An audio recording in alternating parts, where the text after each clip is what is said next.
I was halfway through reviewing a client's brand pitch when my phone buzzed. I glanced down expecting a meeting reminder or a meme from Mia. Instead, I saw my mother's name. "We changed the locks. You don't have a home anymore." Just like that. No punctuation beyond the period. No explanation. No warning. Just finality. My fingers froze above my keyboard. I stared at the screen as if reading it a second longer might change the meaning. Then I did what I always did when my mother delivered a blow. I acted unfazed. I typed back, "How funny how brave you think you are." Haha. But the moment I hit send, my hands trembled. I pushed away from my laptop, unable to breathe. The house. My house. She was talking about the home that legally belonged to me. The one my grandmother Edith left me in her will. It wasn't supposed to end like this. After Grandma passed last year, I remember sitting in the stuffy office of Reed and Altman with my parents and younger brother Nico. My mother wore a pearl brooch and tight smile. My father his pressed blazer and permanent impatience. I was still in a fog of grief. The lawyer cleared his throat and read the will. Most of it was standard donations to charities, a few personal items to friends. But then came the line, "I leave my home located at 1140 Hawthorne Street in full to my granddaughter Calla Whitmore." Silence fell like a dropped pane of glass. My mother blinked. My father leaned forward as if he'd misheard. "Excuse me," my mother said, voice clipped. "That house is part of the estate. She didn't mean to exclude us." The lawyer raised an eyebrow. "Mrs. Whitmore, your mother was of sound mind. The will is notarized and witnessed. She specified Calla as the sole heir to the property." My father's jaw tightened. Nico shifted awkwardly in his seat. I remember my heart thudding not from joy, but from shock. That house was the heartbeat of our family. Holidays, birthdays, burned sugar cookies in December. Grandma's porch swings, her cinnamon-scented scarves. Afterward, I tried to be gentle. Over coffee the next morning, I told my parents, "Nothing has to change. I want to keep the house the way Grandma intended, but I'm not shutting you out." My mother stirred her coffee like she was punishing it. "We just didn't expect this," she said. "I'm not trying to take anything from you," I replied. "I just want to honor her memory." I believed that would be enough. Now, staring at the text, I knew better. I grabbed my coat and keys, heart thumping, and walked out the office door without bothering to explain. Whatever came next, this wasn't just about the house anymore. It was about the war they had just declared and the silence that came before it. Before it was a legal battleground, before it became the object of family war, the house was sanctuary. Grandma Edith's Victorian sat quietly at the corner of Hawthorne and 17th, wrapped in wisteria vines and memories. I used to joke that the porch had better stories than most people because it had held everything from birthday laughter to whispered heartbreak. I learned how to make sugar cookies in that yellow-tiled kitchen. I cried over my first breakup in the sunroom while Grandma handed me tea in a mug that said, "You are not too much." I wrote my college admissions essay in the bay window seat overlooking the garden she never let go wild. To me, that house didn't just contain our history, it was our history. My parents never saw it that way. After the will was read, their disappointment barely stayed beneath the surface. My mother Verena kept saying Grandma hadn't been thinking clearly. My father Dale kept reminding me of how much money the house was worth. Nico, my brother, said very little. That's how he's always been neutral, quiet, floating somewhere between keeping the peace and avoiding it. "You're lucky," he said once after the reading. "It's a big responsibility, though. That house needs work." "I know," I said, "but I'm not selling it. I want to keep it as it was." Grandma would have hated seeing it gutted and flipped. And I meant it. I wasn't interested in turning it into a modern shell of itself. I wanted to preserve what mattered: the stained glass, the creaky floorboards that knew my steps, the rose-printed wallpaper in the hallway that hadn't changed since the 60s. I had no plans to change the soul of the house just to patch the plumbing fix. The windows give the roof what it needed to breathe another 50 years. The trouble started with the paint. I'd carefully selected a soft sage green for the dining room, something that honored the light in that space but refreshed it a little. My mom came by while the painter was halfway through. She didn't even say hello. "Your grandmother kept that wallpaper for 40 years, she said flatly. running her hand along the edge where the paper had been peeled back. It was peeling, I told her. The humidity got to it. She loved that pattern, she muttered, eyes darting over the walls like they betrayed her personally. I know. I kept a full panel. I'm going to frame it in the hallway. So it's still here. She didn't respond, just stood there, arms crossed, like the room itself offended her. That was how it went. Every change I made, even the smallest ones, felt like a personal insult to her. She saw me not as a caretaker, but as a thief, chipping away at what she believed belonged to her. Still, I tried. I invited them to Sunday dinners. I gave updates on the restorations. Nico showed up sometimes. Dad came once. Verena came often, but never kindly. She'd stand in the entryway with her mouth tight, scanning every detail. She didn't come to connect. She came to keep score. And I foolishly still believed if I played it right, I wouldn't have to choose between the house and my family. When I landed back in Portland, I was exhausted, but proud. The pitch had gone better than I'd hoped. Our team secured the contract, and I'd even been asked to lead the rollout campaign. I texted Mia from the airport, "I'm going to sleep for 2 days straight." She replied with a laughing emoji and, "You earned it, Queen." I took a lift straight from the terminal to Hawthorne Street. My suitcase bumped behind me as I walked up the steps, craving the familiar creak under my feet, the worn welcome mat Grandma never replaced. I reached for my keys, already thinking about reheating soup and crawling into bed. The key didn't fit. At first, I thought I was just tired, maybe twisting it wrong. I tried again, and again. Then I noticed the deadbolt. It was new. Polished. Wrong. My chest went tight. I called my mom. No answer. I tried my dad. Voicemail. My heart started to pound. That's when the text came. "We changed the locks. You don't have a home anymore. This house belongs to the family, not just you." I didn't cry. Not yet. I stood on the porch with my suitcase beside me like a guest who had overstayed her welcome. My fingers fumbled for Nico's number. "Did you know about this?" I asked the moment he answered. "Know about what they changed the locks on Grandma's house?" "My house." There was a pause. "Oh, Calla, I'm sorry. I didn't know they were going to do that. Where are they?" "They went to the coast for the weekend." My voice broke finally. "Can you let me in?" "You have a key, don't you?" Another pause. "I don't. And even if I did, I can't get in the middle of this." I didn't respond. I couldn't. I ended the call and sat down on the porch steps, my legs suddenly too heavy. That's when I saw them. 3 black trash bags shoved beneath the hydrangeas, my name written in Sharpie on masking tape, inside clothes crumpled in piles, toiletries in plastic bags, books, old photographs, a cracked snow globe from my childhood. I opened one bag and found Grandma's apron balled up like trash. But the jewelry box wasn't there. Neither was the leather-bound journal she kept about the house, the one with decades of notes in her handwriting. My birth certificate, passport, all gone. They hadn't just thrown me out. They'd kept what mattered. I called Mia. My voice barely worked. "I'll be there in 10, she said. When she arrived, we loaded everything into her trunk. She didn't ask questions, just drove. That night, I lay on her lumpy pull-out couch, staring at the ceiling. My mind replayed every Sunday dinner, every polite nod, every time I'd told myself they'll come around. They hadn't come around. They'd come for blood. Mia brought me tea, and I held the mug with both hands, trying to steady myself. "They can't do this," she whispered.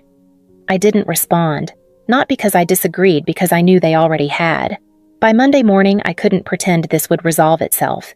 Mia left a sticky note on the counter. "You've been quiet long enough. Now you fight." I spent the afternoon researching attorneys, my stomach tight with nerves. I wasn't even sure what I was looking for, just someone who knew the law better than my family knew how to twist it. Sophia Reyes returned my email within the hour. Her voice on the phone was calm, deliberate. When I explained the situation, she didn't hesitate. "That's called self-help eviction," she said. "And it's illegal, even if they thought they had a claim, which they don't. You have the deed and the will correct." "Yes," I said. "The original will is missing, but I have the copy the estate lawyer sent after the reading." That'll do for now. We'll request the certified copy from probate. In the meantime, let's schedule an emergency injunction. Her confidence steadied me. For the first time in days, I felt like maybe I wasn't crazy for being hurt. I wasn't dramatic. I wasn't weak. I was just wronged.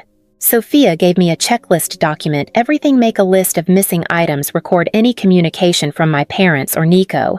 She told me not to contact them directly. From this point forward, everything goes through me. But I didn't need to reach out. My mother had already started. That night, I got a notification. She'd posted a public message on Facebook, a sepia-toned photo of Grandma Edith's house captioned, "Some people forget where they came from." My mother built a legacy, and now it's being turned into a business against everything she stood for. I'm heartbroken. The comments came fast. Cousins I hadn't heard from in years chimed in with shock and sympathy. "You're such a good daughter," one wrote. "I can't believe she'd do that.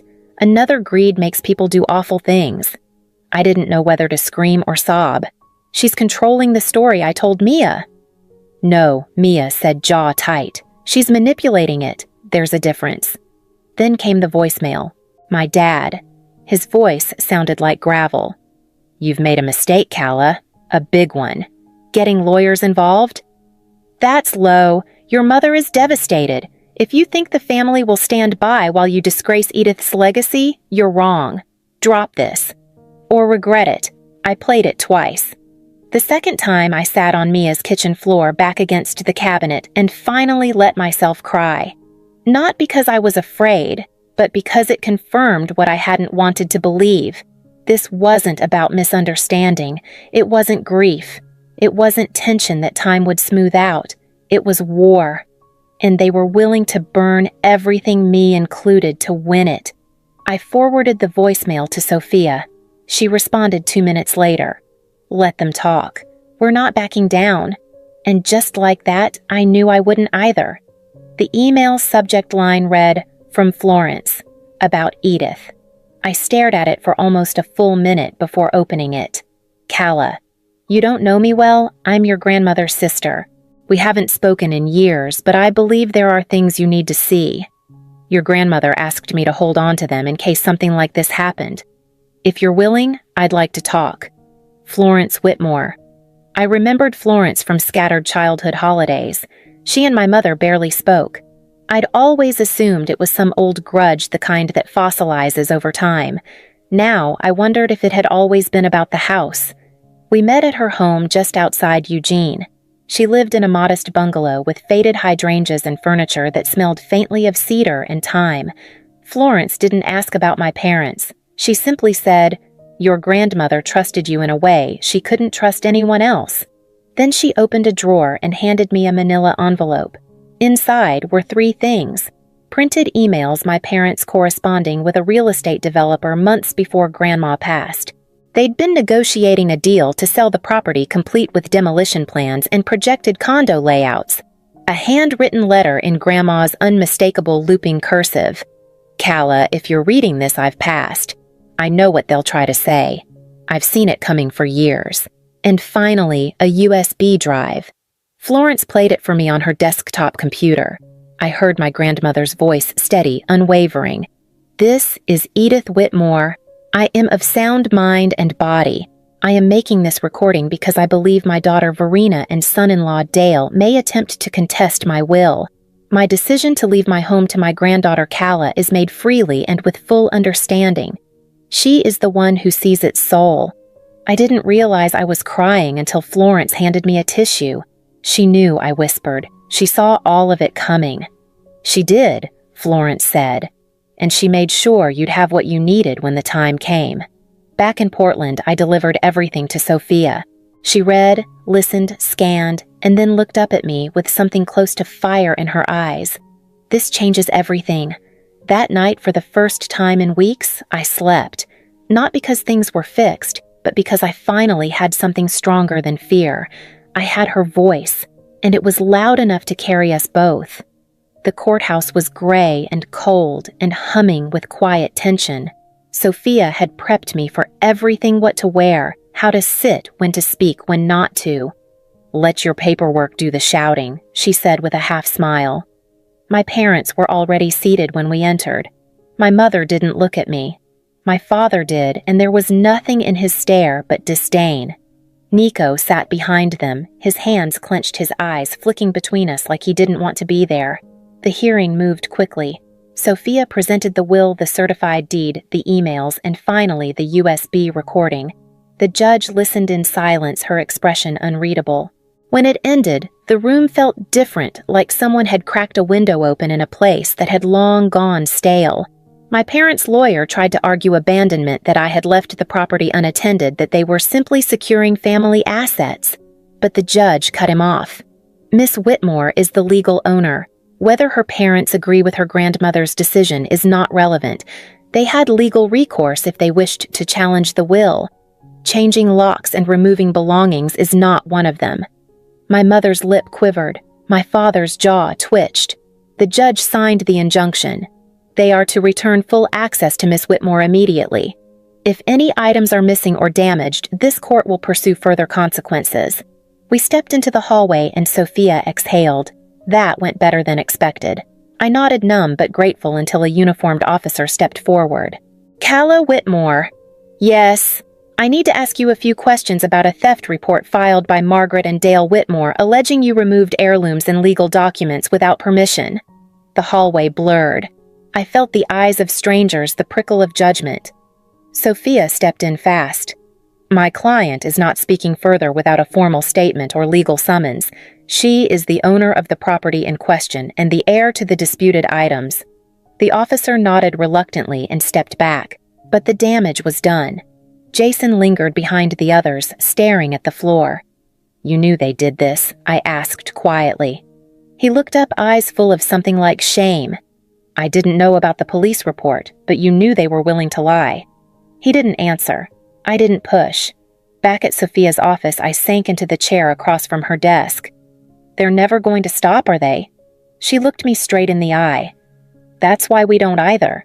And that's when I knew this wasn't just defense anymore. It was time to go on the offensive. The house was quiet when I returned, but it didn't feel peaceful.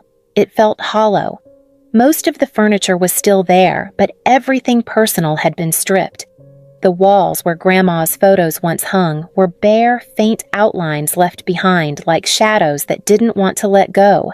Her copper pans were gone. The rocking chair she read in every night had disappeared. In the journal, her handwritten record of the home, its quirks, its stories, was nowhere. Sophia filed a theft report for the missing items, but even if we got some of it back, I knew parts of this house had been stolen in a way I couldn't ever fully recover. Still, I moved forward. I repainted the entryway. I hung new curtains.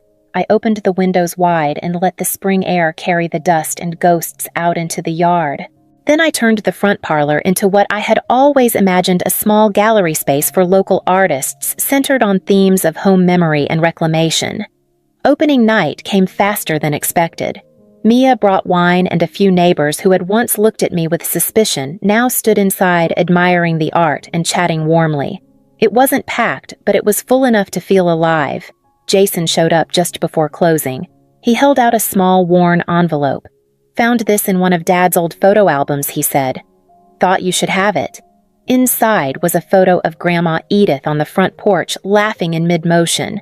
The way I remembered her sunlight in her hair apron still tied defiant joy in her smile. "Thank you," I said. "And I meant it." He nodded. "You're doing something good here." I was still holding the photo when I saw her Verena, standing just inside the door alone. She looked smaller somehow, older. Her eyes moved slowly around the room, taking in the walls, the crowd, the space she once tried to erase. When she reached me, she didn't offer a hug or a smile. Just one sentence. "Your grandmother would have approved." It wasn't an apology, but it wasn't an attack either. I nodded, tucking the photo into my pocket. "I know." She turned and walked out without another word. And for the first time in a long time, I didn't need one. 1 year later, the house no longer felt like a battlefield. It had become a living thing again. Walls breathing with stories, light spilling into rooms where silence once festered. The gallery had found its rhythm, hosting small exhibits every few months, each one rooted in truth transformation and the quiet beauty of survival. At work, I was promoted to creative director, not because I'd been through hell and made it back, but because I'd shown up consistently, clearly, and with something to say. The experience hadn't broken me, it had sharpened me. Jason and I met for coffee most weeks now. There was no grand reconciliation, but the effort was mutual. He didn't try to explain away the past. He just kept showing up. Sometimes that's enough. As for my parents, we existed at a careful distance. There were no more lawsuits, no more voicemails, just space and peace. Sometimes the absence of conflict feels like grace. One evening, I sat in the study, Grandma's study, with a cup of tea and the soft hum of the house around me. On the wall above her desk hung a framed quote she used to keep folded in her wallet. "You may not control all the events that happen to you, but you can decide not to be reduced by them." Maya Angelou. I stared at it for a long time, then opened my journal and wrote, "They tried to lock me out of a house. I built something no one can evict me from. This home, this life was mine now. Not just by law, but by love, by labor, by choice. And if anyone else out there has been betrayed by the ones who should have protected you, know this: you're not alone. You can still build something stronger. Starting now."